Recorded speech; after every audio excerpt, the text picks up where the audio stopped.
Hello বন্ধুরা, তোমরা সবাই কেমন আছো?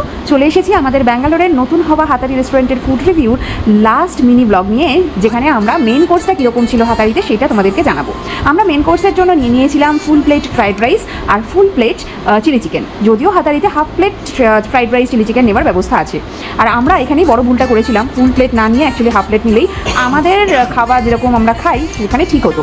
পরবর্তীকালে এখানের স্টাফও কিন্তু আমাদের সেটাই বললেন, যদিও উনিও বুঝতে পারেনি। যাই হোক, এখান থেকে এক্সট্রা ফুড বাড়িতে প্যাক করে নিয়ে আসার ব্যবস্থা আছে, তো ওনারা সুন্দর করে প্যাক করে দিয়ে দিয়েছিলেন। আর ফ্রাইড রাইস চিলি চিকেন যে খুবই ভালো ছিল এবং কমপ্লিটলি আমাদের কলকাতা স্টাইল, যেরকম ইন্ডো চাইনিজ যে রেসিপিগুলো হয় না সেরকমই টেস্টেড ছিল, সেটা আমাদের ফেশিয়াল এক্সপ্রেশন থেকে বুঝতে পারছো। তো আমাদের খুবই ভালো লেগেছিলো। আর কোয়ান্টিটি নিয়ে নতুন করে আর কিছুই বলার নেই। তো তোমরা যারা কলকাতা স্টাইল ইন্ডো চাইনিজ খাবার দাবার খেতে চাও, তারা অবশ্যই ব্যাঙ্গালোরের নতুন হওয়া হাতারি রেস্টুরেন্টে ঘুরে আসতে পারো। একদম কলকাতার টেস্ট পাবে।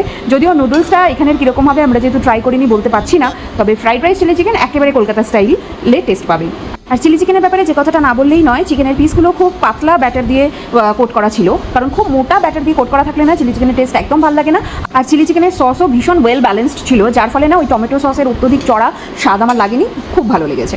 ভিডিওটা ভালো লেগে থাকলে অবশ্যই একটা লাইক করে দিও। আর ব্যাঙ্গালোরে হওয়া নতুন নতুন রেস্টুরেন্টের এরকমই অনেস্ট ফুড রিভিউর জন্য অবশ্যই আমাদের চ্যানেলটিকে সাবস্ক্রাইব করতে ভুলো না। পাশে থাকা বেল আইকনটা অবশ্যই প্রেস করে দিও, তাহলে আমাদের আপকামিং সমস্ত ভিডিও নোটিফিকেশন তোমরা পেয়ে যাবে।